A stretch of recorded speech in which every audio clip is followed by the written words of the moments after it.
Step softly and imagine with me for a moment. The world outside grows quiet. The night has settled, and somewhere far back in time, a single candle burns in a stone chamber. The flame trembles against the walls, casting shadows that bend and shift like half-formed figures. The scent of melted wax mixes with herbs drying on wooden beams above, and in the middle of the room, there rests a table covered in worn manuscripts, peculiar glass vessels, and powders whose colors seem to shift in the flickering light. This is not an ordinary room, nor the ordinary work of a medieval scholar. This is a place where secrets are pursued in silence, where dreams of gold, eternal life, and hidden wisdom live alongside prayers and faiths. It is here, in the hushed corners of the past, that the world of alchemy truly begins. Alchemy is a word that carries both weight and wonder. To some, it is remembered only as a primitive attempt at science, the misguided search to turn lead into gold. To others, it is a mystical tradition, a kind of spiritual map disguised in the language of metals and transformations. And yet, to the medieval mind, it was something far richer, an attempt to touch the very fabric of creation, to understand not just the material but also the divine. In these early minutes of our journey, we are not seeking sharp definitions. Instead, we step into the atmosphere, into the quiet breath of history where fact and imagination intertwine like smoke curling from a hidden fire. The Middle Ages were a world of opposites. On one hand, a life of simplicity defined by fields, markets, and the tolling bells of the church.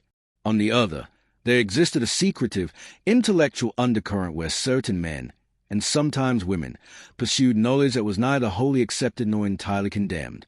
Alchemy belonged to the shadowy realm. It was tolerated at times, feared at others, and always cloaked in mystery. For the medieval alchemists, knowledge was never just about understanding the earth's materials. It was about transforming the self, lifting the veil between the human and the divine. Imagine the alchemist sitting in his chamber late at night. Outside, the world sleeps, the city silent except for the occasional bark of a dog or the faint sound of wind against the wooden shutters. But inside, the room glows with an otherworldly atmosphere. Ancient texts in Latin, Greek, and Arabic are spread open, their margins filled with cryptic notes. Strange vessels, some transparent, others clouded with a residue of past experiments, rest above glowing embers. The air is heavy with anticipation, as if something profound waits just beyond reach. To step into such a room is to feel as though you have entered a liminal space, where the physical world and the unseen world overlap. This first moment of our story is important because it frames alchemy not simply as an intellectual pursuit, but as a lived experience. The alchemists were dreamers, but they were also craftsmen. They worked with their hands, with smoke and fire, with metals pulled from the earth. Yet behind these tangible actions lived a deeper longing, a question that perhaps has haunted humanity since its earliest days.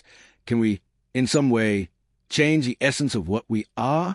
Can we unlock the hidden harmony of the universe, or glimpse the eternal through the transformation of the simplest material?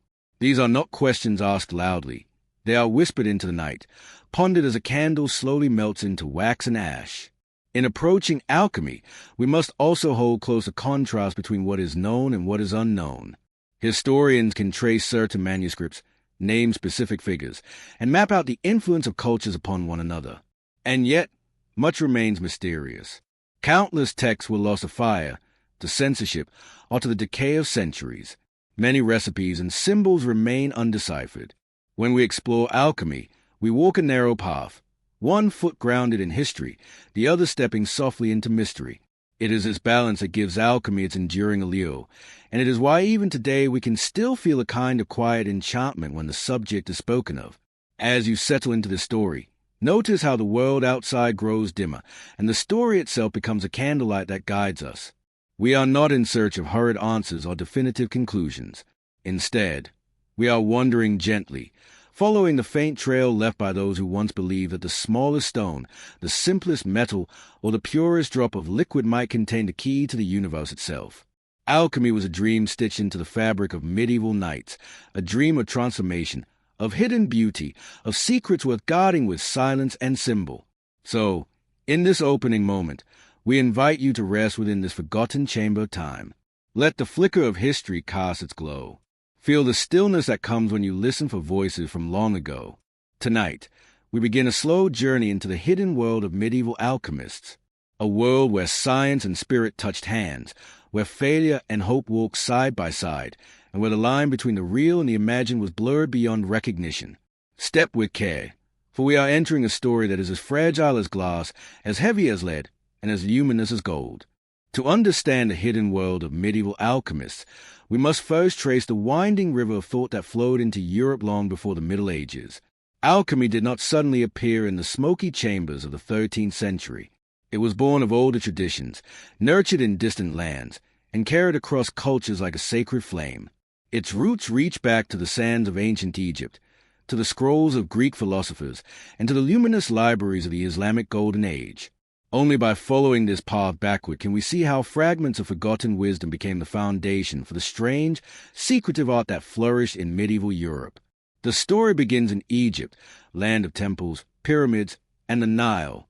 Ancient Egyptian priests worked not only as guardians of religion, but also as keepers of practical and mystical knowledge.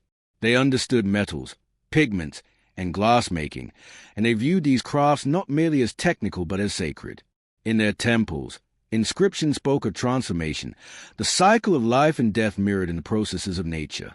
It is said that the very word alchemy may be linked to Chem, the ancient name for Egypt, the black land of fertile soil. Here, the first seeds of transformation, turning raw matter into something refined, elevating the base into the sacred, were planted. Whether or not we can call Egyptian practices alchemy in the medieval sense, we can feel their influence lingering like incense in the centuries to follow. The Greeks, too, carried this torch forward. In Alexandria, a city where Egyptian, Greek, and other cultures met, scholars began to weave practical metallurgy with philosophical speculation. Thinkers like Zosimos of Panopolis, writing around the 3rd century, left behind texts filled with both technical detail and mystical imagery. Zosimos spoke of furnaces and distillations, but also of spiritual purification, of the soul being refined as metals are refined. This blending of physical experiment and inner transformation will become one of the most enduring traits of alchemy. To the Greeks, the universe was composed of elemental principles, and the manipulation of matter mirrored the hidden order of the cosmos itself. Yet much of this knowledge might have been lost, were it not for the translators and scholars of the Islamic Golden Age. As the Western Roman Empire declined, many texts fell into obscurity, but in the great centers of learning, Baghdad, Damascus, Cairo, scholars gathered, translated, and expanded upon the wisdom of earlier civilizations. It is here that the alchemy of the Middle East took shape, blending Hellenistic thought with Islamic philosophy and scientific rigor. Figures like Jabo ibn Hayyan, known in the West as Geber, became legendary for their writings on chemical processes, laboratory equipment, and symbolic language. His works influenced Europe profoundly, not only preserving ancient knowledge but reshaping it with new insights. This was not alchemy in the sense of mere superstition. In the hands of Islamic scholars, experimentation advanced. Distillation methods improved, new acids were identified, and practical chemistry was born alongside mystical allegory. Yet, for every tangible discovery, there remained a veil of secrecy. Recipes and instructions were wrapped in coded language, ensuring that only the worthy could unlock their meaning. This guarded knowledge was a treasure, both respected and feared. It was through translation that this treasure slowly crossed into medieval Europe. By the 12th century, in places like Toledo in Spain and Sicily in the Mediterranean, scholars worked feverishly to translate Arabic texts into Latin. The West, long starved of scientific and philosophical writings, suddenly found itself nourished by a torrent of rediscovered wisdom. Among the texts of medicine, astronomy, and mathematics, alchemical treatises quietly slipped into the hands of monks, scholars, and curious experimenters. These books carried strange diagrams, unfamiliar symbols, and promises of hidden power. For many medieval Europeans, they were as much a mystery as they were a guide. Consider the contrast here. In the bustling streets of Paris or Bologna, a student might pore over theology by day, reciting passages of Augustine or Aquinas, and by night whisper over a Latin translation of Jabo's secret recipes. Knowledge of God and knowledge of matter became two halves of a strange whole. It is this blending, this tension between sanctioned learning and hidden exploration, that gave alchemy a peculiar place in medieval Europe. What is striking is how fragile this chain of transmission truly was. A lost manuscript, a failed translation, a fire in a monastery library. Any of these could have severed a thread that carried alchemy across time. And yet, enough fragments survived to spark curiosity, to ignite imaginations. We often think of history as solid and secure, but in truth, it is a patchwork quilt, with many holes where pieces have vanished.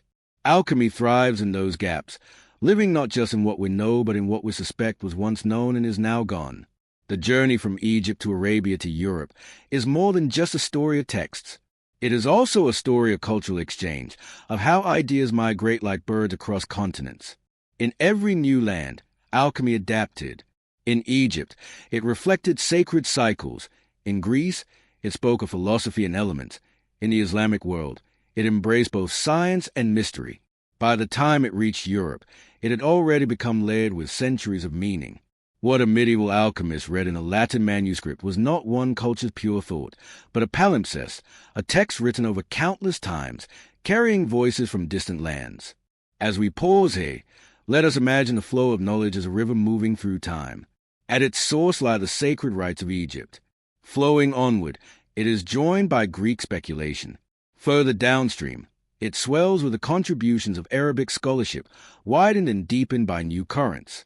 By the time it enters medieval Europe, the river is vast, carrying treasures, mysteries, and debris alike.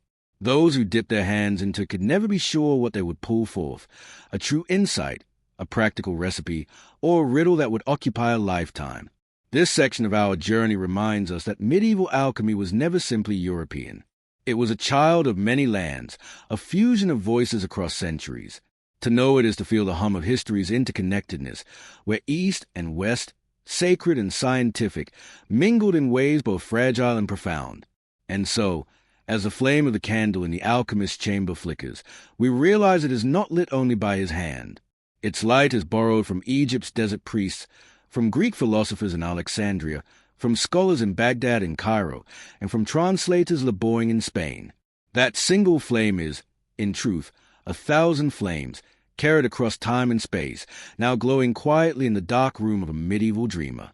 Before we step fully into the workshops of the alchemists, it is important to pause and look around at the world in which they lived. Medieval Europe was not a single, stable landscape. It was a world in flux, a place where the rhythm of daily life was shaped by both order and uncertainty. Cathedrals rose in stone magnificence, their spires pointing heavenward, while just beyond their shadows, poverty, disease, and war pressed heavily on the people. This contrast, the visible stability of faith and the hidden tremors of instability, formed the soil in which alchemy quietly took root. Imagine walking through a medieval town in the 13th century. Narrow cobbled streets wind between timbered houses, the air thick with a mingled sense of bread baking, livestock, and smoke from countless hearths. At the heart of the town stands a church, its bells tolling the hours, reminding all the cycle of worship and the presence of God in every moment. Life for most was tied to these rhythms: birth, wake, prayer, death. And yet, beneath this steady pulse lay uncertainty. A poor harvest could mean famine. A new war could sweep through lands already scarred by past conflicts. Illness might arrive without warning, striking rich and poor alike. Against this backdrop, the search for hidden knowledge, for some power that might grant protection or understanding, became all the more alluring. The medieval worldview was deeply shaped by the Church. Theology was not just a subject of study. It was a framework through which existence itself was understood. The heavens were ordered, the earth structured, humanity placed within a divinely crafted hierarchy. Yet at the edges of this grand design, questions lingered. If creation was ordered by God, then perhaps its hidden laws could be discovered, perhaps its secrets could be unfolded. And here is where alchemy slipped quietly into the picture, not as an open challenge to faith, but as a subtle extension of it. The alchemist could argue that by studying transformation in matter, he was merely observing the divine process of creation itself. But there was always tension. The line between sacred study and dangerous curiosity was thin, and it was easy to cross. The medieval church tolerated learning when it was safely contained, but alchemy, with its promises of hidden power, sometimes slipped beyond those boundaries. This delicate balance meant that many who practiced it worked in secrecy, cloaking their knowledge in allegory and symbol, presenting their work as spiritual rather than material. To survive, Alchemy wore a mask. The political and social landscape added further complexity. Europe was a patchwork of kingdoms and principalities, constantly shifting through alliances, battles, and crusades. Wealth moved unevenly, power changed hands, and new ideas arrived through trade and conquest. Into this instability, alchemy offered something timeless, the dream of permanence. Gold, after all, was incorruptible, and the philosopher's stone promised not only wealth but stability in a world where nothing seemed certain. Imagine the appeal of such a vision to both noble patrons and wandering scholars, a secret that could anchor life in an otherwise shifting tide. The medieval intellectual scene was also undergoing change. Universities began to emerge, drawing students eager for knowledge. In places like Bologna, Paris, and Oxford, scholars debated theology, law, and philosophy. Yet at the same time, a quieter stream of study carried texts of astronomy, medicine, and natural philosophy. Alchemy lived at the edge of this intellectual world, rarely in the official curriculum, but always hovering near it. For some, it was a curiosity. For others, it was a calling. Those who studied it often walked a delicate line between respectability and suspicion. We must also remember the presence of superstition. For the common people, the world was filled with unseen forces, spirits, omens, blessings, and curses. Everyday life carried its rituals, charms, and fears. In this environment, the work of alchemists seemed to sit halfway between holy mystery and dangerous magic. A glowing flask, a strange powder, or a sudden explosion in a hidden workshop could stir or fear, or both. The alchemist was sometimes seen as a wise seeker, sometimes as a suspicious figure meddling with forces best left untouched. To understand alchemy in the Middle Ages, then, is to understand this world of dualities. Order and chaos, faith and doubt, hunger and hope all coexisted. Alchemy thrived in this tension because it promised answers that belonged to both realms. It spoke of metals and furnaces, but also of spiritual ascent and hidden truth. It promised practical gain, gold, medicine, longevity, but also hinted at something far beyond, a glimpse of divine mysteries concealed within creation. Picture once more the medieval alchemist in his study. Beyond his walls, the streets are noisy with markets, soldiers, and the cries of beggars. In the distance, a cathedral bell rings, summoning the faithful to prayer. Yet inside, he turns pages filled with coded diagrams, heating a substance slowly in hopes of coaxing it toward transformation. His work exists between two worlds, the visible order of society and the hidden search for something eternal. He is both a part of his time and apart from it, carrying forward traditions others scarcely understand. This is why alchemy in medieval Europe is so fascinating. It was never just an isolated curiosity. It was a mirror reflecting the anxieties and hopes of the age. In famine, it promised abundance. In war, it whispered of incorruptible stability. In sickness, it offered the dream of healing. And in a world of spiritual longing, it held out the possibility of transformation not only of metal but of the soul itself. As we leave this view of the broader medieval landscape, we now turn inward, away from the streets and markets, away from the cathedrals and battlefields. Our next step takes us behind closed doors, into the heart of the alchemist's private world. It is time to step into the workshop itself, to see what tools, symbols, and spaces gave life to this hidden pursuit.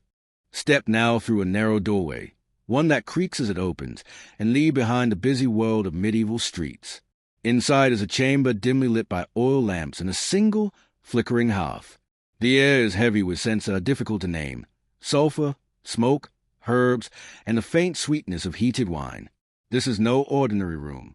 This is the alchemist's workshop, a place half laboratory, half sanctuary, where the boundaries between material and mystical blur into one. The workshop itself was often modest in size. Not every alchemist had the patronage of kings or nobles. Many worked quietly in back rooms, cellars, or hidden corners of monasteries. The walls were often stone, to protect against fire, and the floor cluttered with jars, pots, and scraps of parchment. The room had a lived-in quality, soot-stained from countless experiments, shelves lined with mysterious powders, and tables scarred from knives and scorched by heat. For those who entered, it felt less like a study and more like stepping into the heart of a mystery. At the center of this world stood the furnace. Known as the Aethna, it was a constant companion of the alchemist. The aether was no simple fire. It was a carefully designed source of steady heat, capable of burning for long periods without constant tending. It symbolized patience, endurance, and the slow, unseen processes of nature. Just as metals in the earth took centuries to form, the alchemist's fire burned steadily, guiding matter through its hidden transformations. Around the furnace clustered vessels of every shape, glass flasks with long necks, clay crucibles blackened by use, alembic designed to distill vapors into liquid. To the medieval eye, these tools were as magical as they were practical. Imagine the play of light upon these vessels. In one, a liquid bubbles softly, releasing thin threads of vapor. In another, powder darkens to a deeper hue. To us, these are mere chemical reactions.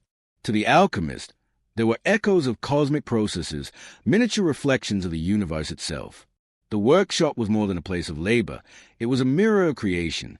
In the flicker of the flame and the shifting of colors, the alchemist believed he glimpsed the secret laws of the world. The tools themselves carried symbolism. The crucible was not only a container, but also a metaphor for the soul tested by fire. The alembic, with its curved neck and dripping condensation, represented the cycle of death and rebirth. Even the mortar and pestle, grinding herbs into dust, spoke of the breaking down of form before renewal. For the alchemist, objects were never merely objects. They were symbols layered with meaning, linking the material process to spiritual transformation.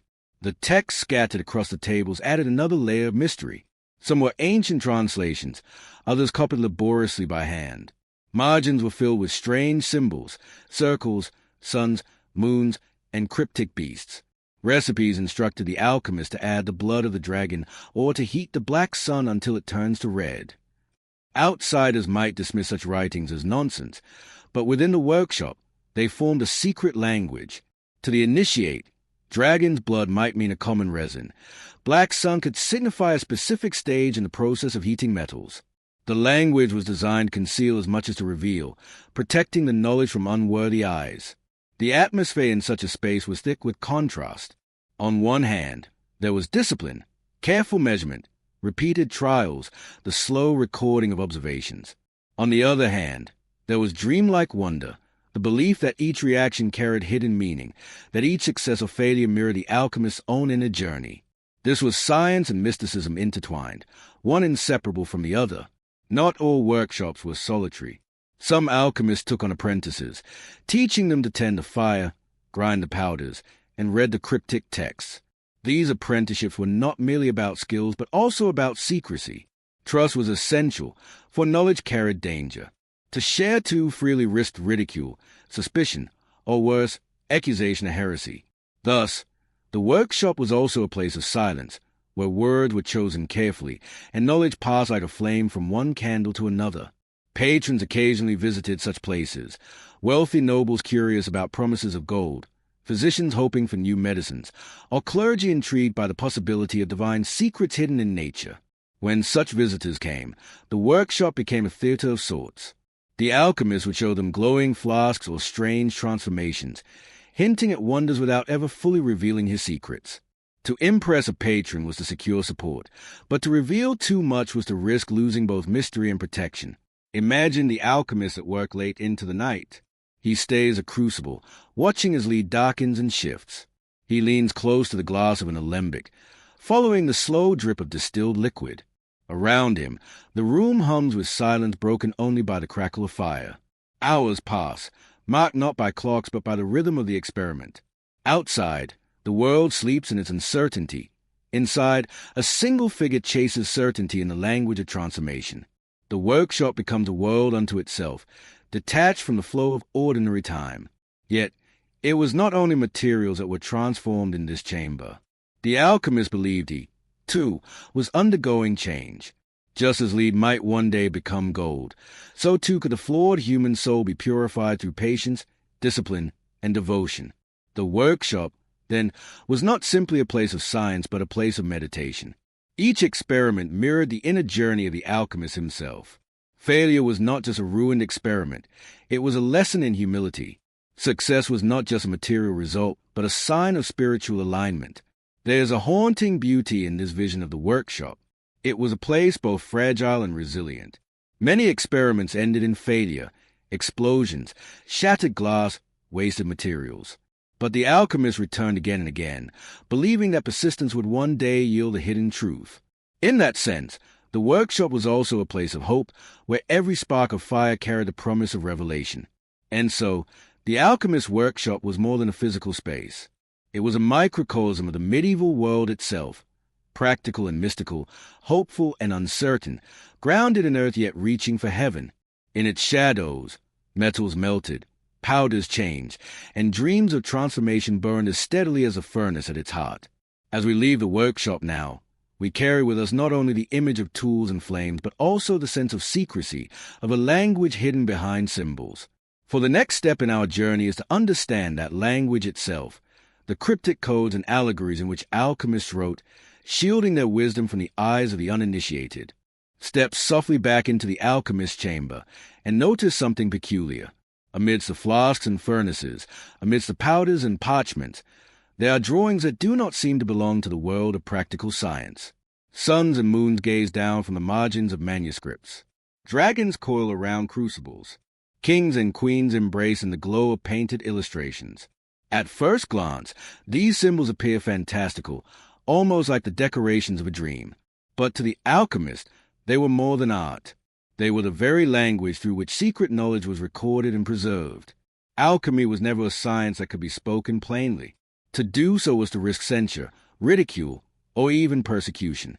Instead, alchemists wrapped their teachings in layers of metaphor and symbol. A recipe might describe not mercury and sulfur, but the marriage of the Red King and the White Queen. A stage of transformation might be illustrated not with instructions, but with a phoenix rising from ashes, or a serpent devouring its own tail. For those uninitiated, these writings seem like nonsense or myth.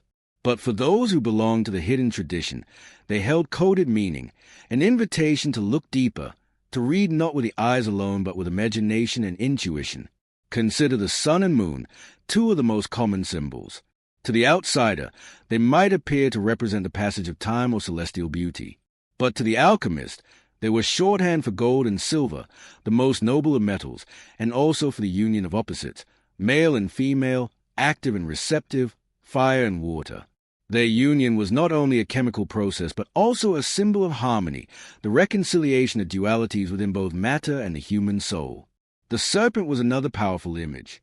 In some texts, it devoured its own tail, forming a perfect circle, the Ouroboros. This ancient symbol represented the cycle of death and rebirth, the eternal process of dissolution and renewal. For the alchemist, the Ouroboros was both a reminder of the endless cycles in nature and a symbol of the alchemical work itself, where substances were broken down only to be reborn in a more refined state. To look upon the Ouroboros was to see a mirror of both the laboratory process and the journey of the human spirit. Colors, too, form part of the symbolic language. Black, white, yellow, red. Each stage represented not only physical transformations in the furnace, but also spiritual ones. The blackening, or nigredo, signified the breaking down of matter, the death of old forms, and the beginning of transformation. The whitening, or albedo, symbolized purification, the washing away of impurities.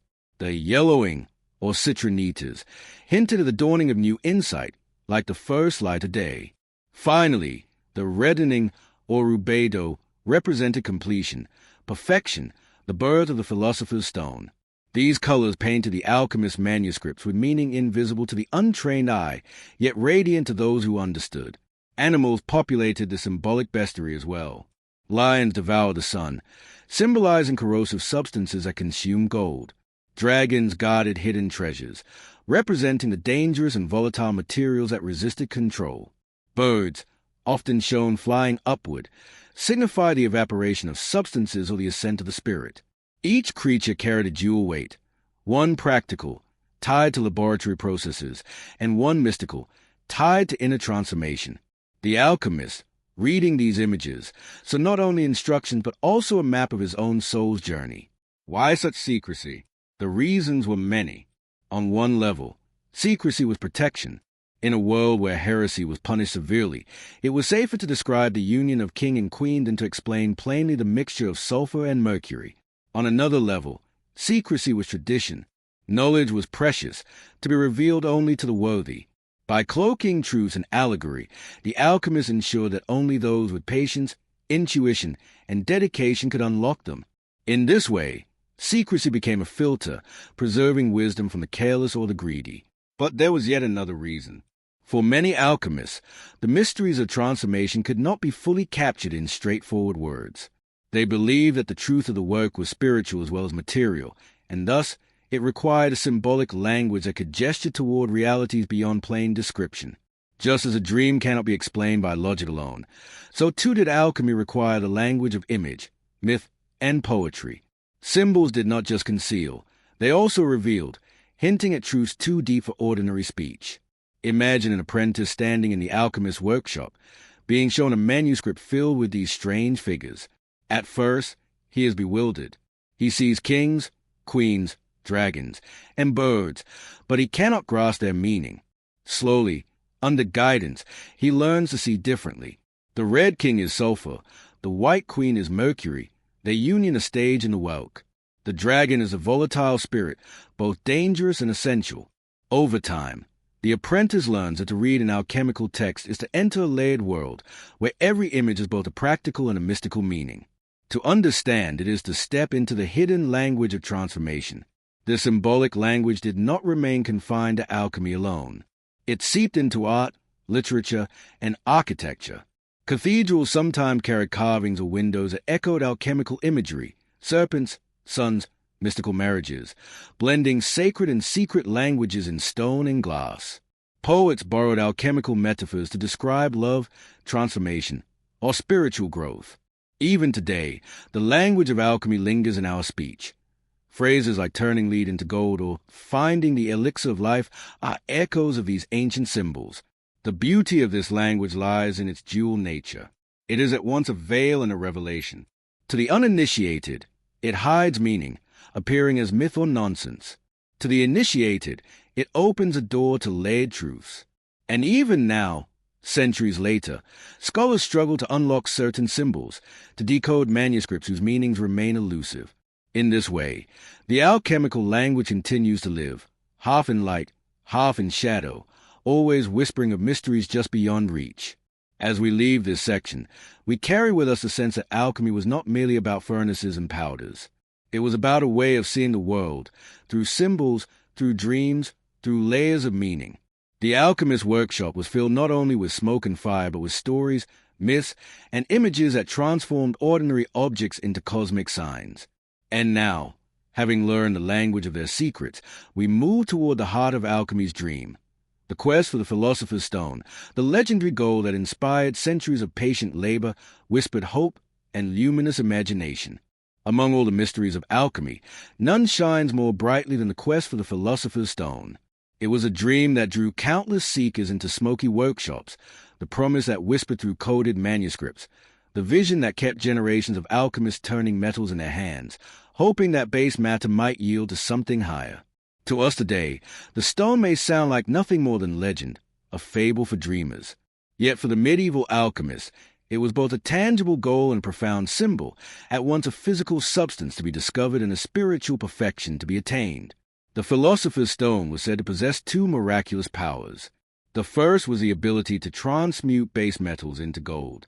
Lead, iron, copper, these humble, ordinary substances could, with the aid of the stone, be transformed into the most noble and incorruptible of metals.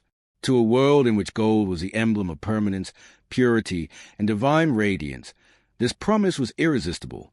The second power was even greater. The stone was believed to hold the secret of eternal life. Through the preparation of the so-called elixir of life, it was said to heal sickness, restore youth, and grant longevity. Thus, the stone represented not only wealth and stability, but also health, vitality, and the dream of transcending mortality itself. But what was a stone, truly? Descriptions vary. Some texts describe it as a red powder, glowing faintly with inner light. Others suggest it was crystalline, shining like a gem. Still others speak of a fluid, a tincture, or even a mysterious essence that defied physical description. Yet all agreed on one thing: the stone was not something easily obtained. It required years of work, endless patience, and above all, a transformation not only of the materials in the furnace, but also of the soul of the alchemist himself. For many alchemists, the philosopher's stone was less a literal object and more a symbol of ultimate perfection. To purify metals was to purify the self. To transmute lead into gold was to transmute ignorance into wisdom, weakness into strength, mortality into immortality of the spirit. The laboratory became a mirror of the alchemist's inner life. Each experiment, each failure, each breakthrough reflected the journey of the soul toward enlightenment. In this way, the stone was both physical and spiritual, matter and metaphor, outer and inner treasure. Legends grew around those who claimed to have discovered it. Nicolas Flamel, a French scribe of the 14th century, is one of the most enduring names in this lore. According to later tales, he deciphered mysterious manuscripts filled with strange symbols and, through patient labor, unlocked the secret of the stone. Some accounts say that he and his wife became wealthy not only in gold but in health, living long beyond their years. To this day, Flamel's name echoes through literature, from ancient chronicles to modern novels, as the archetype of the successful alchemist. Others, too, were whispered to have glimpsed its secret. Some spoke of medieval monks who carried small red stones said to heal the sick. Others claimed that emperors and kings funded secret laboratories, hoping that learned men might discover the secret for them. Yet for every story of success, there were countless tales of failure, ruined fortunes, shattered retorts, men driven to despair by the elusive promise. The quest for the stone was as much a story of human persistence and longing as it was of discovery. What gave this idea such power over the imagination? Part of it lies in contrast, the contrast between the humble and the exalted, the corruptible and the incorruptible. To turn lead into gold was to show that the lowliest could become the noblest, that transformation was possible even for the most unworthy. To turn sickness into health, age into youth, death into life, was to offer hope against the greatest fears of humankind. The stone embodied the deepest longing for renewal, both material and spiritual. The process to create it, as described in alchemical texts, was often as mysterious as the stone itself. Manuscripts speak of the great work, the magnum opus. This work involved stages of dissolution, purification, and recombination. Substances were broken down, purified, and reformed. Metals were heated, cooled, and distilled. The alchemist's own patience was tested as months, even years, passed in slow experiments. Each stage of the great work was accompanied by symbolic colors: the black of decay, the white of purification, the yellow of awakening, and finally the red of perfection. To reach the red stage was to reach completion, the birth of the stone. Yet many texts make clear that this was no ordinary recipe. The instructions were often written in allegories. They spoke of the marriage of king and queen, the death and resurrection of a mystical child, the battle of dragons, the rising of the phoenix. To follow such directions required not only chemical skill but also imagination, intuition, and spiritual insight. The stone could not be made by hands alone. It required a heart attuned to its mysteries. Even now, modern scholars debate what the alchemists were truly seeking. Was the stone a literal substance? Some argue that their cryptic descriptions may refer to chemical processes that we now understand differently, like the creation of alloys, acids, or new compounds. Others suggest that the stone was never meant to be physical at all, but was always a metaphor for spiritual enlightenment. Perhaps, as with much in alchemy, it was both a blend of material experiment and spiritual aspiration, never fully one or the other. Regardless of its reality, the philosopher's stone left a profound mark on history. It inspired generations of thinkers, from medieval alchemists to early scientists who would eventually lay the foundations of modern chemistry. It shaped literature and myth, filling the imagination with images of hidden treasures and eternal youth. And it continues to speak to us today, not because we believe in its literal power, but because we recognize the truth of its deeper promise, that transformation is possible, that the lowly can be raised, that life itself can be renewed. As we pause here, let us imagine the alchemist at his bench late at night, watching the flicker of fire in the furnace. He adds a powder, stirs a solution, records a symbol in his book. In his mind burns a vision of the stone, the promise of gold, the dream of eternal life, the hope of perfection. Whether or not he ever found it, the quest itself shaped his life, filling it with purpose and meaning. And in a way, Perhaps that was a true stone all along, not an object to be held, but a journey to be lived. From this vision of the ultimate goal, we move next into the lives of those who pursued it.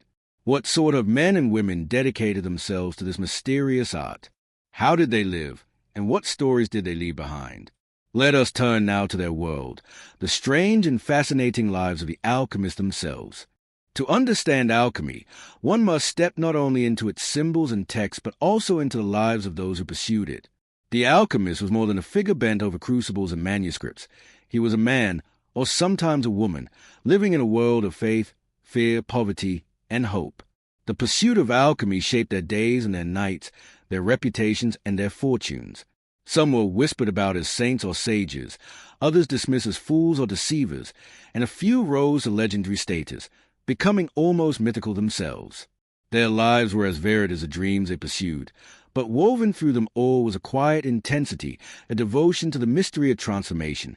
The typical alchemist's life was far from glamorous. Many lived in modest homes or small workshops tucked away from public view. Their laboratories were not the gleaming halls of modern science, but dim, smoky rooms filled with strange odors and cluttered with glassware, furnaces, and heavy books. An alchemist might spend long hours hunched over fire, carefully watching the color of a liquid change or the fumes rising from a vessel. He lived in cycles of patience, waiting for substances to settle, for metals to fuse, for time itself to reveal its secrets. This was a life of quiet labor, punctuated by sudden bursts of discovery or despair. Yet not all alchemists were poor or obscure. Some found patrons among nobles and kings who were fascinated by the promise of gold or the elixir of life.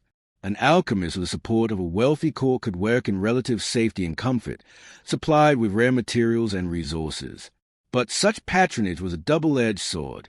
Success could bring riches and honor, but failure could lead to ruin, imprisonment, or even execution if the ruler felt deceived.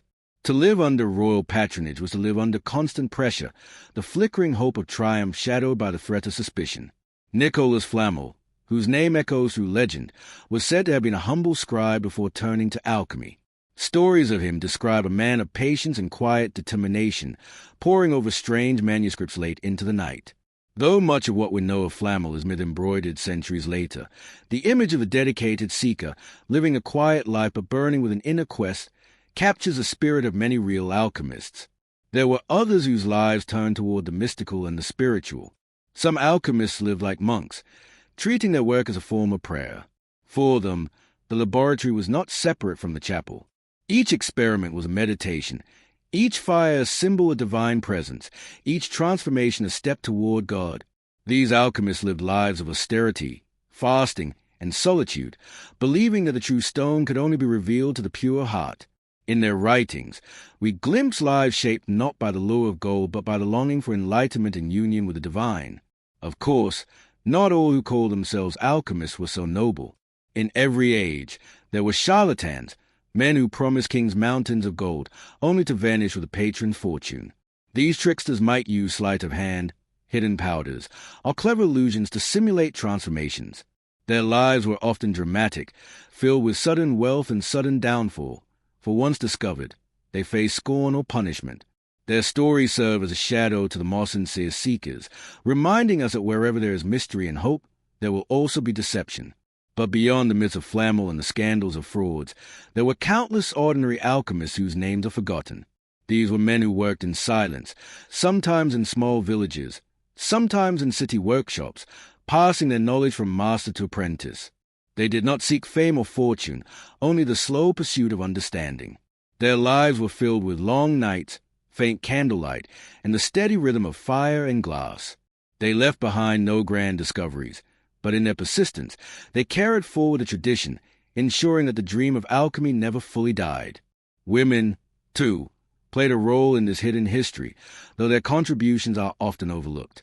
In medieval texts, we find references to female alchemists, sometimes wives who work alongside their husbands, sometimes independent practitioners.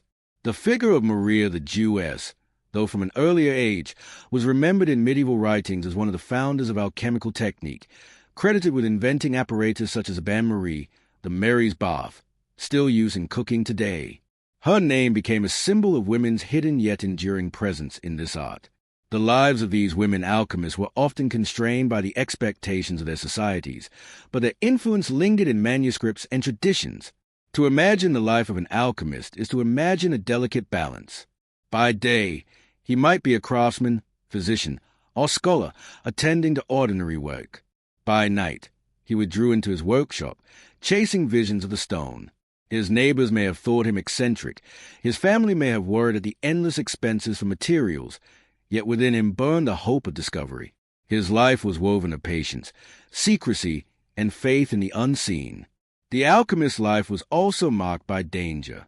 Fumes from metals and acids were toxic. Explosions from unstable reactions were not uncommon. Many suffered illness from their experiments, their hands stained, their lungs weakened. To live as an alchemist was to accept risk, not only from rulers or church authorities, but from the very substances they worked with. Each experiment was an act of courage, the pursuit of a dream at the edge of the unknown. And yet, despite these risks, alchemists persisted. They lived lives of paradox, obscure yet legendary, poor yet dreaming of infinite wealth, mocked yet secretly admired. To walk in their footsteps is to glimpse a world of devotion and fragility, where every day was a step along a path that might lead nowhere, or might, just might, lead to the greatest treasure of all. As we close this glimpse into their lives, one truth becomes clear. The alchemists were not merely scientists, nor merely mystics, but something between the two. They were dreamers who gave themselves wholly to a vision, whose lives became as much a part of the great work as their experiments.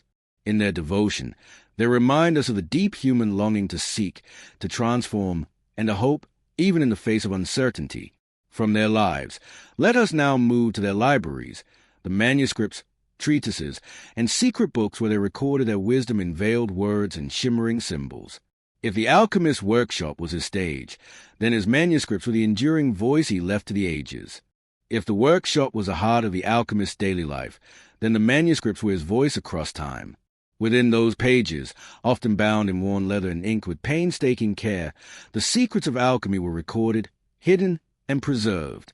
To hold an alchemical manuscript was to hold not just words, but a riddle, layers of meaning wrapped in poetry, symbol, and allegory.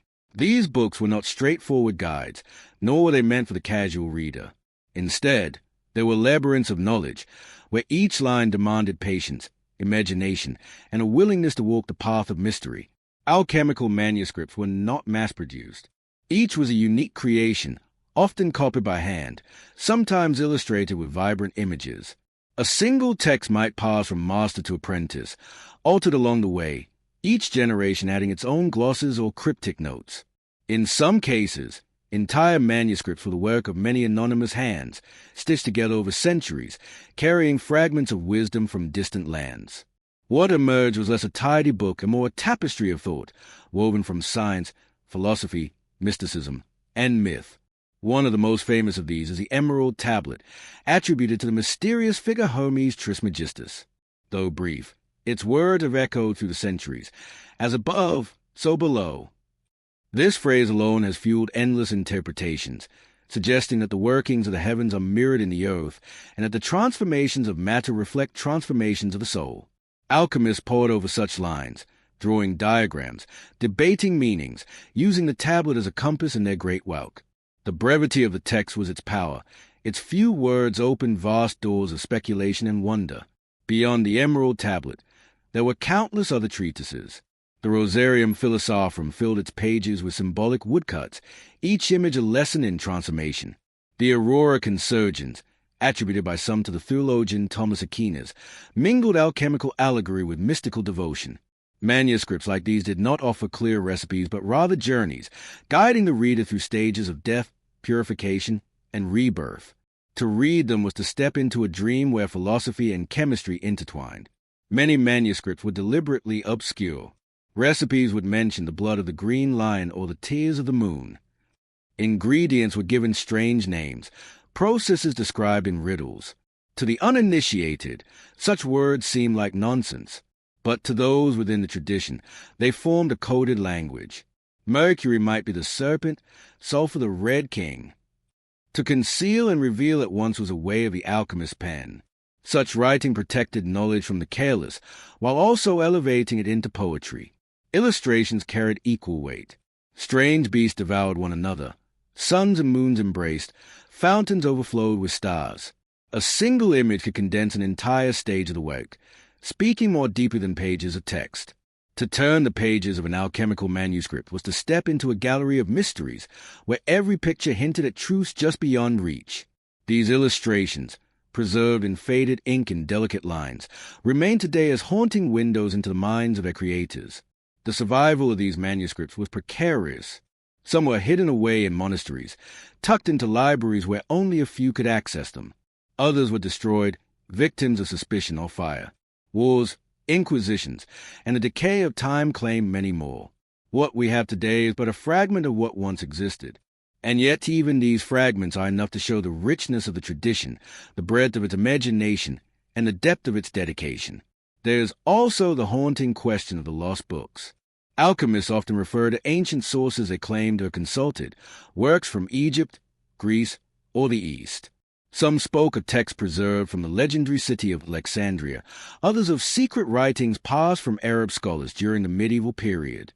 Many of these sources are lost to us, their pages vanish like smoke. And so we are left with tantalizing references, hints of knowledge that once was, that may never be fully recovered. In some cases, lost knowledge was deliberate. Alchemists themselves sometimes burned their manuscripts, fearing misuse or persecution. Others passed them only to trusted students, ensuring that wisdom survived in secret rather than in public. This secrecy has left modern scholars with puzzles, partial texts, broken chains of transmission, fragments of thought that must be pieced together like shards of pottery. What remains feels at once luminous and incomplete, a song with verses missing, leaving us straining to hear the full melody. Even the manuscripts we have are difficult to interpret. Scholars debate their meanings, just as alchemists once did. Were they literal recipes for chemical transformation? Were they allegories for spiritual practice? Were they both, woven together in inseparable strands? The ambiguity is part of their charm. To study an alchemical manuscript is not to find answers, but to enter into dialogue with mystery itself. And yet, these texts had influence far beyond their cloistered pages. They shaped art and literature, inspired philosophers and physicians, and quietly guided the early development of chemistry. Even as modern science rose and sought to distance itself from alchemy, the manuscripts lingered in dusty libraries, whispering of another way of seeing the world. Today, their faded ink and gilded illustrations still speak, reminders of an age when knowledge was not a set of facts but a living mystery to be pursued with patience, humility, and awe. Imagine an alchemist in his chamber, opening a manuscript by candlelight. The pages glow faintly in the flicker of the flame. He traces the strange symbols with his finger, murmuring lines aloud, feeling their rhythm. He does not rush to understand, for he knows that meaning comes slowly, like dawn breaking after a long night. For him, the book is not just word on parchment, but a companion in the great work, a guide that speaks both in riddles and in silence. As we close this section, we feel the weight of these manuscripts, not only as historical objects, but as living echoes. They remind us that alchemy was never just a pursuit of substances. It was a pursuit of wisdom, wrapped in veils, preserved in ink and image. Some knowledge has been lost, perhaps forever. But in what remains, there is still enough to stir the imagination, to call us into wonder, and to remind us of the enduring power of the written word. And so, from the books and pages, let us turn to the spaces where they were read and practiced. What did the alchemist's workshop truly look like? What tools did he use? What fires did he tend? What spaces did he shape to house his dreams? In the next step of our journey, we will step into those hidden chambers, the laboratories where mystery and matter met in flickering firelight. To imagine the alchemist at work is to step into a room unlike any other, a space both humble and sacred, cluttered yet mysterious, filled with smoke, shadow, and the quiet hum of fire. The alchemist's workshop was more than a laboratory. It was a theater of transformation, where Earth's raw materials were coaxed toward refinement, and where the human soul, too, sought to be purified. Every vessel, every furnace, every tool was more than an instrument of experiment. It was also a symbol, part of a ritual that bound together the physical and the spiritual in the alchemist's great work. The room itself was often small, tucked away in a corner of a house, a cellar, or a secluded outbuilding. Wealthier alchemists, supported by patrons, might occupy larger chambers, sometimes even entire wings of castles or monasteries. But no matter the size, the atmosphere was much the same: dim light from candles or oil lamps, shelves stacked with jars of powders and strange minerals, the faint scent of sulfur and smoke hanging in the air. Entering such a space was to enter a world apart, where ordinary rules seemed to blur, and the line between experiment and enchantment dissolved. At the heart of the workshop was fire. Fire was the eternal companion of the alchemist, the force that broke down, purified, and transformed. Furnaces of different kinds filled the space, some for steady, gentle heat, others for intense flames. The Athena, known as the philosophical furnace, was one of the most important. It was designed to provide a constant, even heat for long stretches of time, sometimes weeks or months, as substances slowly underwent transformation. To tend the fire was to tend the work itself. The alchemist became like a guardian, watching over flame and vessel with patience and care, knowing that a single lapse could undo months of labor. Glassware and vessels filled the benches: flasks, retorts, alembics, crucibles. Each had its purpose, each a shape designed to guide the process of distillation, sublimation, or calcination. The retort, with its long neck, allowed vapors to rise and condense. The alembic, often to part, was used for distillation, separating the subtle from the gross. Crucibles, heavy and enduring, bore the fiercest heat, melting metals until their forms dissolved. These vessels were fragile yet essential, as much a part of the alchemist's world as quills and parchment were to the scholar. Substances of every kind were stored in jars and pouches: mercury that shimmered like liquid silver, sulfur that burned with a pungent odor, salt in its many forms, herbs dried and crumbling, minerals ground into powders. Some ingredients were ordinary, drawn from kitchens and gardens. Others were rare, costly, or dangerous, gathered from distant lands or purchased at great expense. The workshop was a place of contrasts: the simple and the exotic, the humble and the perilous, side by side. To work among them required knowledge, intuition, and sometimes no small amount of courage. Tools of measurement were primitive by modern standards, yet essential. Balances and scales weighed powders with care. Mortars and pestles ground ingredients into fine dust. Tongs and rods allowed the alchemist to handle vessels too hot to touch. Quills and ink recorded observations in journals, where the coded language of symbols turned experiments into lasting testimony. The workshop was both laboratory and library, experiment and archive, as each new trial added to the growing tapestry of the alchemist's search. But beyond their practical uses, these tools and substances carried symbolic weight. Fire was not only heat but the divine spark. Mercury was not merely metal but the living spirit of transformation. Salt represented stability and preservation. Sulfur the fiery essence of change. The vessels, too, were more than glass. They were wombs and tombs, containers where death and rebirth unfolded in miniature. To the alchemist, every action in the workshop mirrored a deeper truth. To grind a substance into dust was to enact dissolution. To distill a vapor was to free the soul from the body. To fuse metals in fire was to watch opposites unite. The workshop was also a place of danger. Fumes from mercury and lead poisoned slowly. Explosions were not uncommon when volatile substances were mishandled. A single mistake could shatter glass and burn flesh. Many alchemists bore the scars of their work: burned hands, weakened lungs, shortened lives. Yet they accepted these dangers as part of the journey, sacrifices in the pursuit of wisdom. In their eyes, the risk was worth the promise of the stone, the elixir, or simply the joy of discovery. And yet, for all its hazards, the workshop was also a place of wonder. Imagine the glow of a liquid turning colors under heat, from black to white to yellow to red, echoing the stages of the great Welk. Imagine vapors condensing in coils of glass, droplets forming like jewels, each one a sign of progress.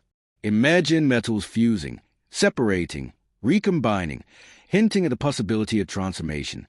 To stand in that room was to witness the marriage of earth and fire, the dance of matter reshaped by hidden laws. Not all workshops were solitary spaces.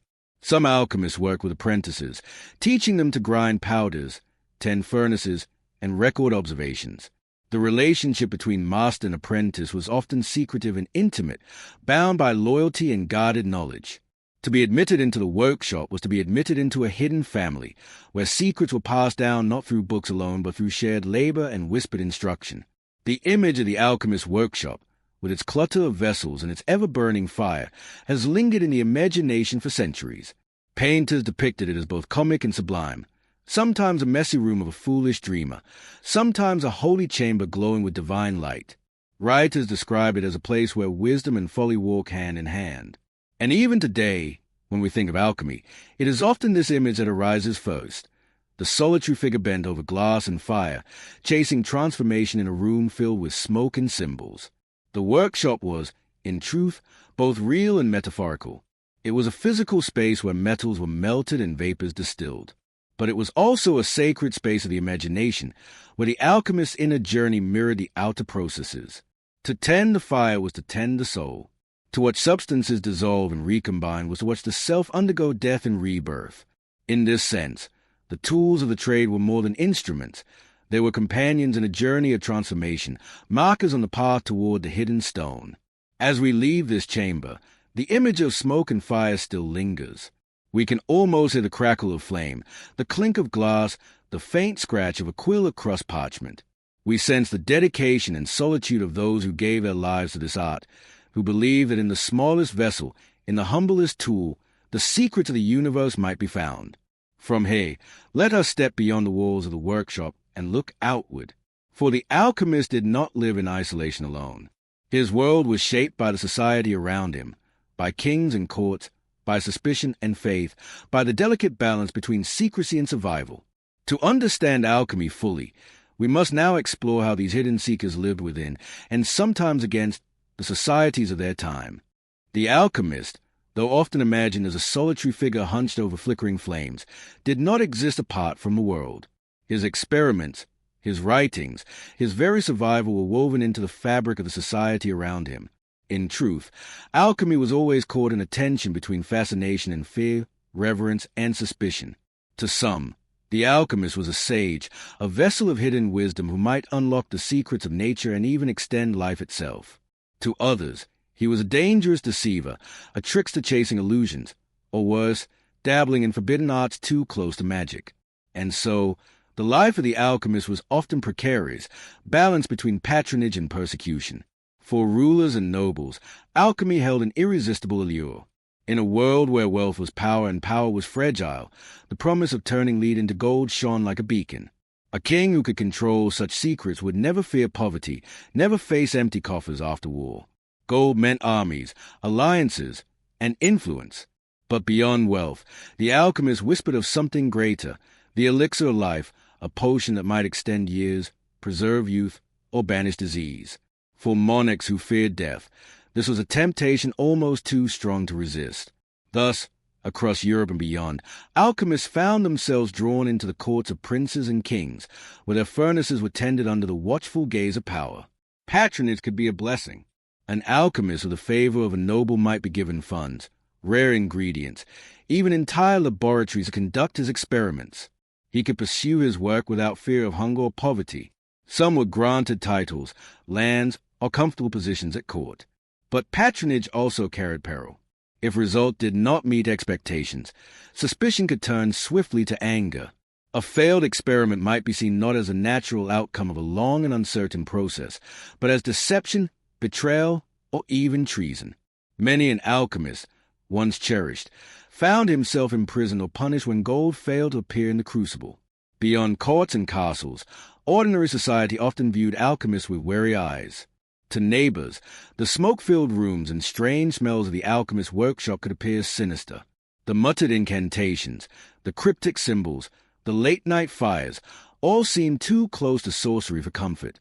In an age when accusations of witchcraft could end at the stake, alchemists walked a narrow path. They cloaked their writings in riddles and symbols, disguising their work not only to protect secrets from rivals, but also to shield themselves from suspicion.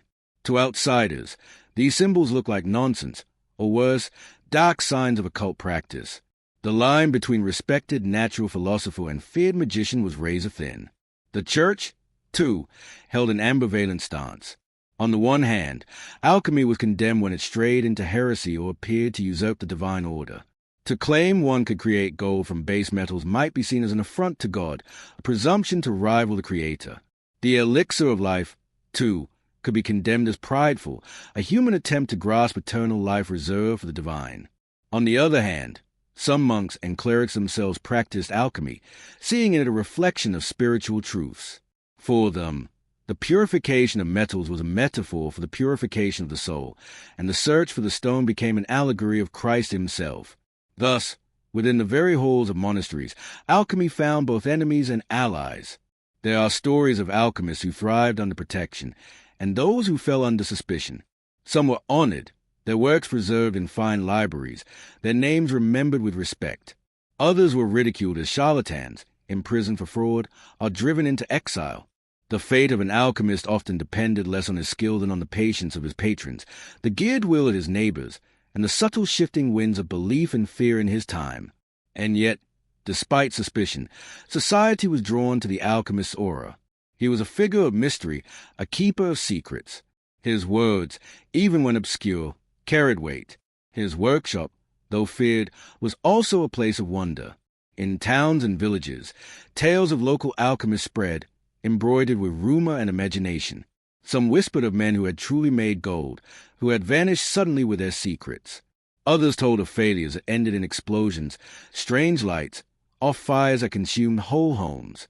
The alchemist lived not only in his laboratory, but also in the imagination of the people around him, halfway between truth and legend. The dual nature of alchemy, practical experiment and mystical vision, made it difficult for society to place the alchemist neatly into any category. Was he a scientist, a craftsman, a philosopher, or a magician?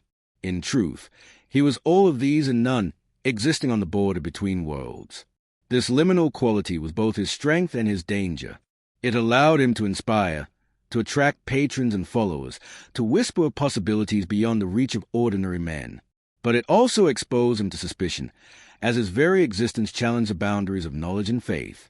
At the same time, alchemy found its way into broader culture. Noble families commissioned alchemical treatises, towns spoke of alchemists as curiosities, and artists borrowed alchemical imagery in their paintings and literature.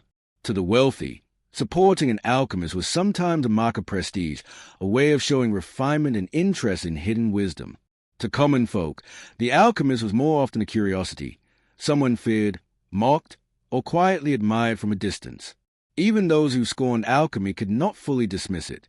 The dream of transformation, of wealth from poverty, of life from decay, resonated too deeply with the human heart. The alchemist embodied that dream, whether as sage or as fool. Society may have doubted him, yet it could not entirely let go of the hope that somewhere, in some hidden workshop, the stone might be found.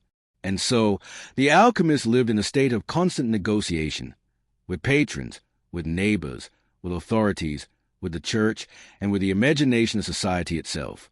His survival depended not only on skill at the furnace, but also on skill in navigating suspicion and expectation. To thrive, he needed patience, discretion, and no small amount of luck. As we leave the shadow of courts and villages, we begin to see how deeply this tension shaped the legacy of alchemy. For even in its most practical efforts, alchemy was never only about metals or formulas. It was about human longing, for wealth, for power, for eternal life, for wisdom beyond the ordinary. And it was about society's response to that longing, sometimes embracing it, sometimes rejecting it, but always circling around it with fascination. From here, our path turns toward the heart of alchemical mystery itself. The texts, the manuscripts, the coded symbols in which centuries of seekers recorded their knowledge. If the workshop was a body of alchemy, and society its stage, then the writings were its soul. In these cryptic books, alchemists sought to preserve their secrets, to pass them on through time, and to veil them from the unworthy. To understand their world more deeply, we must now open these hidden pages and step into the labyrinth of alchemical literature. To truly enter the hidden world of the alchemists, one must turn the fragile pages of their books, texts written not in plain words, but in a language of riddles, allegories, and symbols. Alchemical manuscripts were never simple instructions to be followed step by step. Instead, they were labyrinths of meaning, crafted to both reveal and conceal. To the uninitiated, they looked like nonsense, strange diagrams cryptic phrases, odd beasts and crowned kings drawn alongside furnaces and flasks.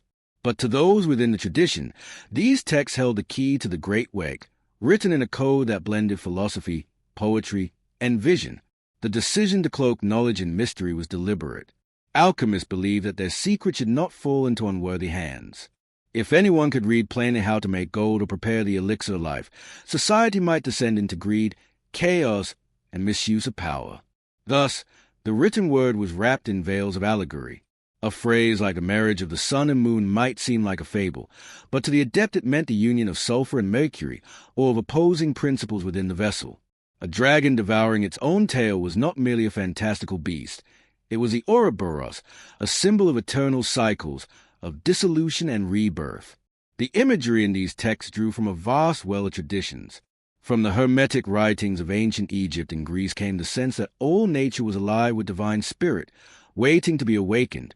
From Christian mysticism came the language of resurrection, death, and redemption. From medieval bestiaries came lions, eagles, serpents, and unicorns, each standing for qualities of matter or stages of transformation. Thus, the alchemical text was like a woven tapestry, each image layered with meaning, drawing the reader into meditation as much as study. One of the most famous works, the Emerald Tablet, embodies this spirit of mystery. Its words are brief, poetic, and endlessly debated. That which is below is like that which is above, and that which is above is like that which is below. With these few lines, generations of alchemists believed the entire philosophy of transformation was contained. The tablet spoke of unity, of hidden connections between heaven and earth, body and spirit, metal and soul. To study it was not simply to learn but to contemplate, to allow the symbols to work upon the imagination until understanding dawned like light breaking through mist. Illustrated manuscripts added another layer of wonder. Many featured rich, colorful images of kings being dissolved in baths, queens crowned by suns, or strange birds rising from flames. These pictures were not decoration but instruction in disguise. They provided a visual map for the alchemist's inner and outer journey, yet always in riddling form. To one reader, a crowned figure might represent gold. To another, it might mean wisdom, or the soul purified by fire. The ambiguity was intentional. Only those prepared through study and practice could begin to unravel the meaning. Because of this hidden language, alchemical texts often feel more like poetry than science. They move between metaphor and recipe, between myth and experiment.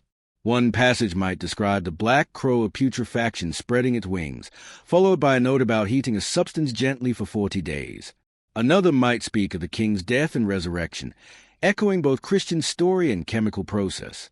This blending of worlds is part of what gives alchemy its unique allure, hovering always between fact and mystery, between laboratory and dream.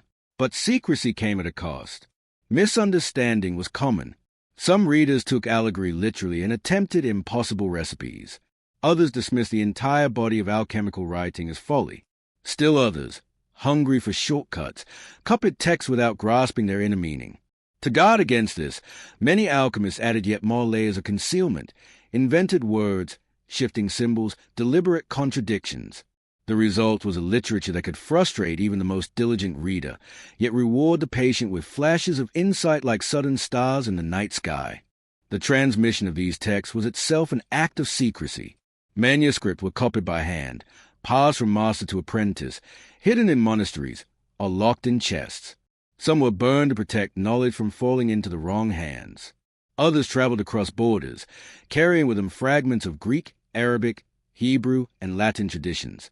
In this way, alchemy became a bridge between cultures, its symbolic language transcending ordinary boundaries of tongue and nation. The alchemist's journals, too, reflect this blend of clarity and concealment. Personal notebooks often combine straightforward records of experiments with sudden boasts of allegory. A line might note the weight of a powder, followed by a sketch of a phoenix rising from ash. These private writings reveal that even within his own mind, the alchemist did not separate fact from symbol. For him, the process of calcining, distilling, or dissolving was not only physical but spiritual, each step echoing transformations of the soul. Even today, scholars find alchemical texts difficult to interpret. They are at once historical documents, scientific precursors, mystical treatises, and works of art. Some dismiss them as confused nonsense. Others argue they contain genuine proto-scientific knowledge, encoded in metaphor. And still others see them as psychological maps, describing inner processes of transformation rather than chemical reactions. Perhaps the truth is all of these at once, for alchemy always lived at the crossroads of matter and spirit. The beauty of these writings lies not only in what they reveal but in what they conceal. They invite the reader into a relationship, asking for patience, humility, and imagination. To read an alchemical text is not to receive easy answers, but to embark on a journey, one that requires a reader to undergo a kind of transformation too. In this way, the texts mirror the work itself, obscure at first, frustrating in the middle, but at times luminous, offering glimpses of a hidden harmony in the world. The legacy of this symbolic language lingers even now. Modern psychology has drawn upon alchemical imagery, finding in its symbols a mirror for the unconscious mind. Literature and art continue to borrow its metaphors of death and rebirth, of hidden treasures and transformations. Even the very word alchemy has slipped into common use, standing for any mysterious change from the ordinary into the extraordinary. The coded language of medieval manuscripts, once meant to guard secrets, has thus become a shared heritage of imagination. And so, as we turn the last page of these strange and beautiful books, we glimpse something essential about the alchemists themselves. They were not simply scientists ahead of their time, nor merely dreamers lost in fantasy. They were custodians of mystery, weaving their knowledge into a fabric of symbols that would outlast their lives. Through these texts, they sought to teach not only with words, but with images that could spark transformation in the reader's mind. From the manuscripts and their symbolic labyrinth, our path now carries us toward the wider echo of alchemy's voice in culture and story. For the coded language of the alchemists did not remain locked within their workshops and libraries. It spilled outward, inspiring myths, shaping literature, and leaving traces in the art of ages. To understand the full scope of alchemy's hidden world, we must follow its symbols as they traveled into the imagination of society itself. Alchemy, though rooted in furnaces, flasks, and powders, soon outgrew the confines of workshops and manuscripts. Its imagery, its promise of transformation, and its air of secrecy seeped into the broader imagination of cultures. In myths and legends, in poetry and prose, alchemy became both inspiration and metaphor. The alchemists dream of transmuting base metal into gold transformed into a larger cultural symbol, the quest for hidden wisdom, the longing for eternal life, and the hope that behind the veil of the ordinary lay wonders yet unseen. Legends often surrounded individual alchemists, lifting them from the realm of history into that of myth. Nicolas Flamel, a real 15th century Parisian scribe, became in legend a master of the philosopher's stone. Centuries after his death, stories claimed he had discovered the secret of transmutation and eternal life, disappearing from his grave to wander the world unseen. His name appears not only in medieval rumors but in modern novels, a testament to how powerfully alchemical myths linger. Flamel became less a man than a symbol of the eternal seeker, forever bound to the stone. Other figures were woven into folklore in similar ways. The mysterious Comte de Saint-Germain, appearing in the 18th century, was whispered to be an immortal alchemist, his youth and wealth explained only by secret arts. Though history paints him as a courtier, musician, and adventurer, legend clothed him in alchemy's garments, turning him into a wanderer across centuries. Such figures reveal the cultural hunger for stories where mortality is overcome, and where hidden wisdom grants not only riches but timeless life. In literature, alchemy provided rich metaphorical soil. Medieval poets used alchemical imagery to describe love, virtue, and the soul's journey. The transformation of metals became a metaphor for the transformation of the heart, from base desire to noble affection. The union of opposites, so central to alchemy, became the language of lovers brought together, or the soul reunited with its divine source. Chaucer, in the canon's Yeoman's Tale, presented the darker side, portraying the alchemist as a trickster and deceiver reflecting society's suspicion. Yet even in satire, alchemy's imagery proved irresistible, its language too vivid to ignore. Renaissance literature embraced alchemy with enthusiasm. Shakespeare's plays echo with its metaphors, gold as purity, baseness transformed into nobility, death and rebirth entwined. In The Tempest, Prospero, though a magician, reflects the image of the learned alchemist, master of hidden arts, secluded on an island, transforming nature through wisdom and will. The very rhythm of Shakespeare's world, its unions, its transformations, its revelations, mirrors the alchemical process, even if unconsciously. Beyond poetry and theatre, myths of hidden treasures and miraculous transformations carried alchemical themes. Fairy tales of toads turned to princes, of straw spun into gold, or of fountains granting eternal youth, are echoes of the same longing that drove alchemists in their work. The philosopher's stone finds its shadow in every story where the impossible is achieved, where the poor are made rich, or the dying are restored. These tales show that even if alchemy's laboratories were rare, its essence dwelled in the heart of storytelling itself. Artists, too, found inspiration in alchemical imagery. Painters of the 17th century depicted alchemists as both wise sages and foolish dreamers, their workshops either glowing with divine light or cluttered with chaos. These paintings reveal how society saw alchemy in two ways at once, as profound mystery and as folly. Yet even in mockery, the fascination endured, for the alchemist figures symbolize the human condition, caught between aspiration and failure, wisdom and error, heaven and earth. Legends also cast alchemy into the realm of the supernatural. Some whisper that true alchemists were sorcerers in league with spirits, bargaining with forces beyond the natural. Others believe the philosopher's stone itself was not of earthly origin, but a divine gift or even a fallen fragment of paradise. In these tales, alchemy became more than science or philosophy. It became myth, a story about humanity's eternal reaching for what lies just beyond its grasp. Even as science advanced and skepticism grew, the myths endured.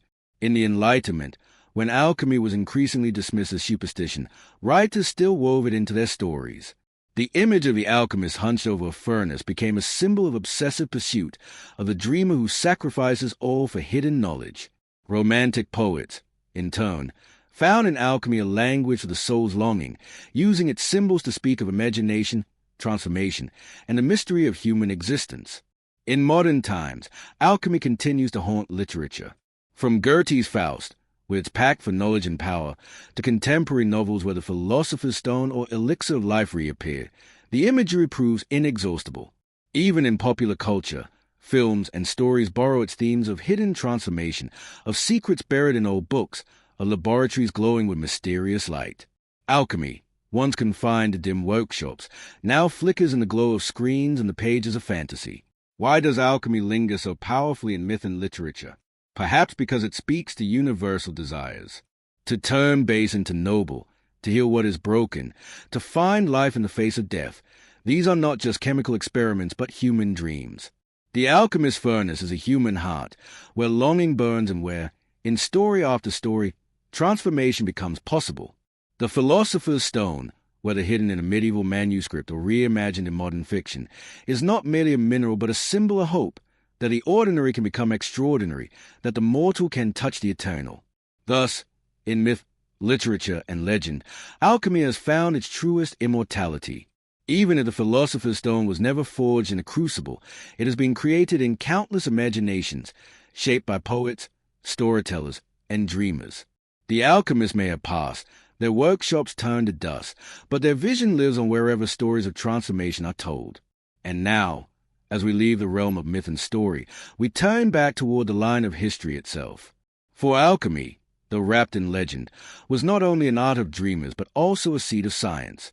The furnaces, the vessels, the careful experiments, all left traces that would shape chemistry, medicine, and modern thought.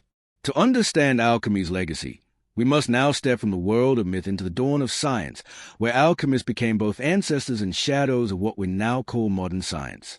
Throughout medieval Europe, art and literature carried hidden codes, symbols, and allegories that reflected the secretive work of alchemists.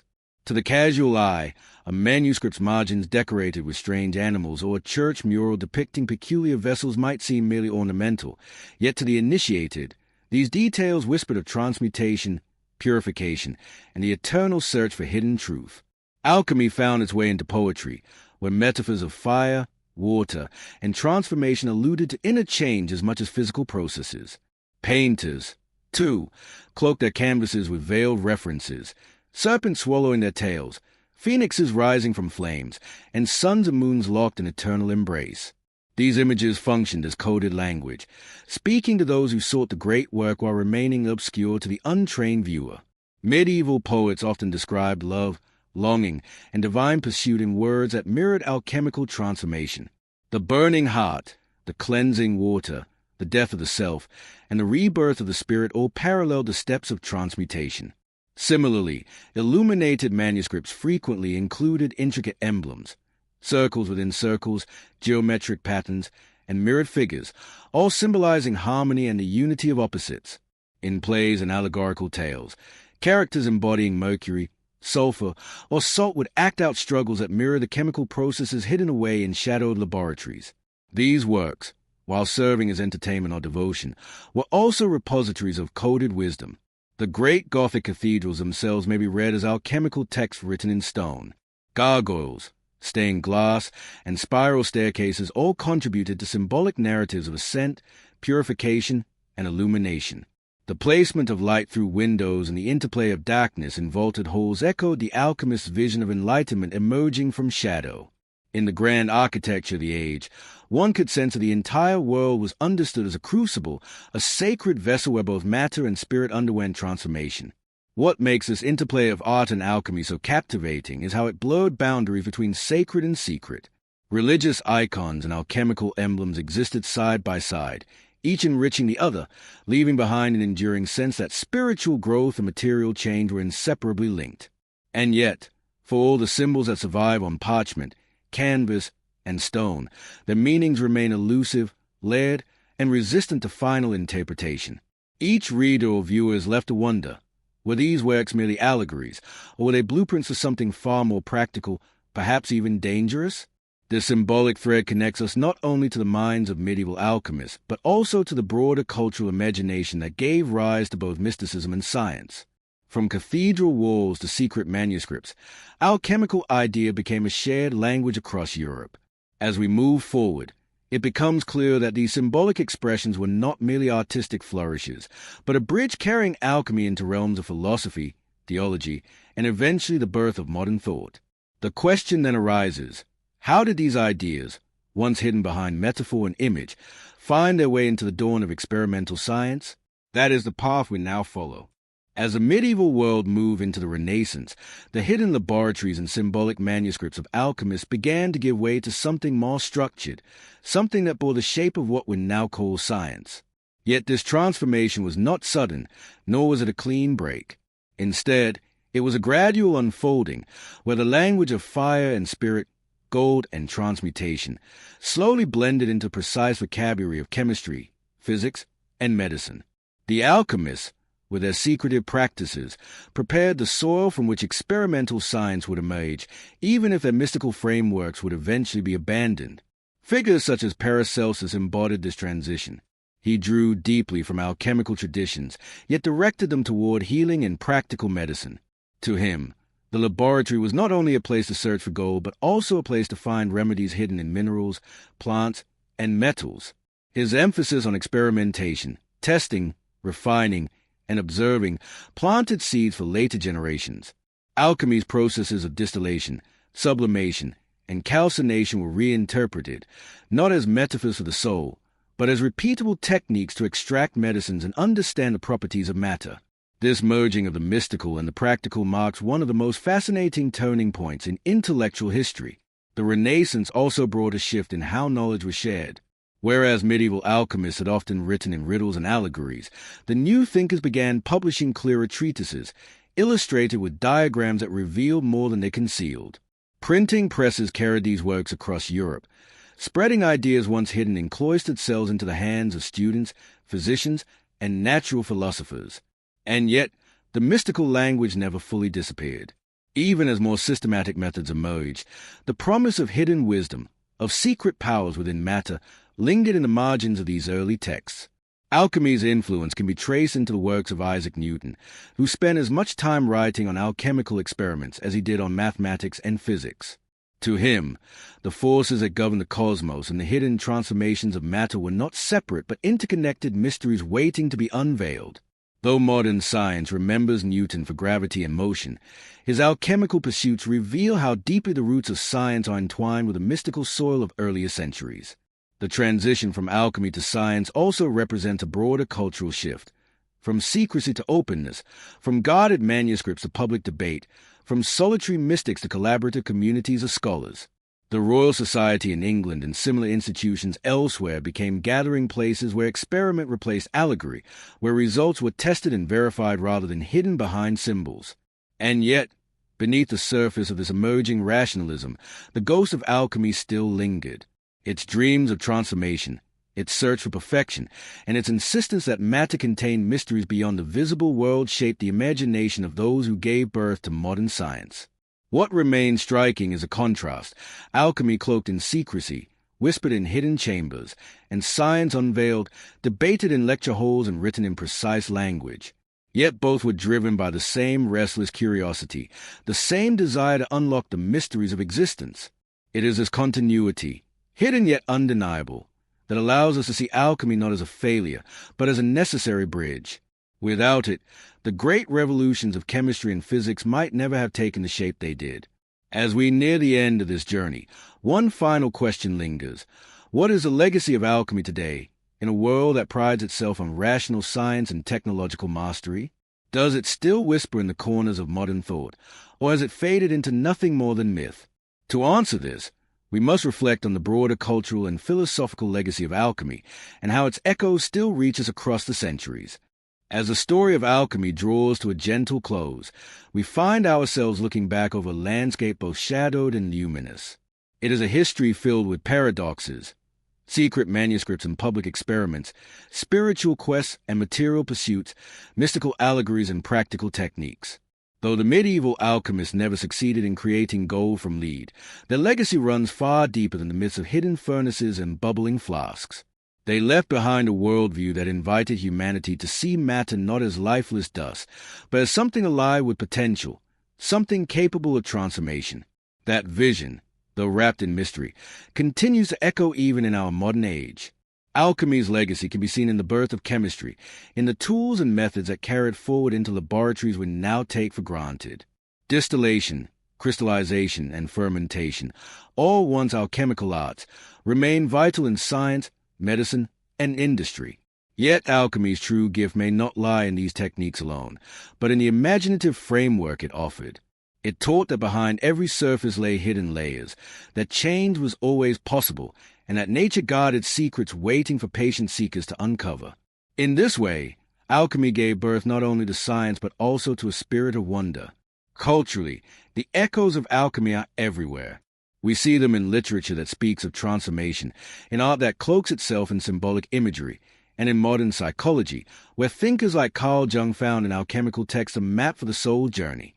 The alchemist's furnace became, in this sense, a metaphor for the inner struggles of the human spirit, the descent into shadow, the breaking apart, and the hope of renewal.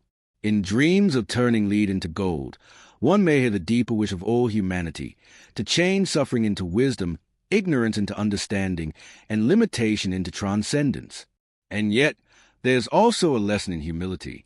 For centuries, alchemists labored in secrecy, certain they were on the brink of uncovering ultimate truth, and still the final answers eluded them.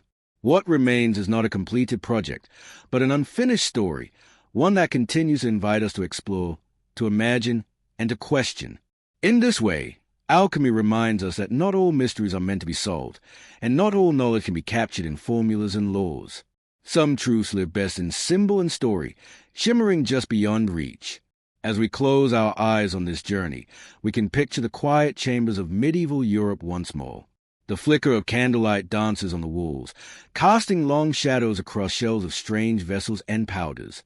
A hooded figure leans over manuscript, scribbling notes that mix poetry with experiment, prayer with observation. Outside, the world changes, empires rise and fall, new sciences are born, and yet the dream of transformation endures. The alchemist's hidden world may have passed into history, but its echoes remain within us, whispering that the world is more mysterious than it seems, and that within every ending lies the possibility of a new beginning. And so, the legacy of alchemy is not just in science, not only in art, but in the way it teaches us to see. It invites us to look beyond the ordinary, to honor the unseen, and to imagine that the world itself is alive with hidden light. Perhaps that is a final gift of the medieval alchemists, not gold, not immortality, but the reminder that wonder itself is a true philosopher's stone.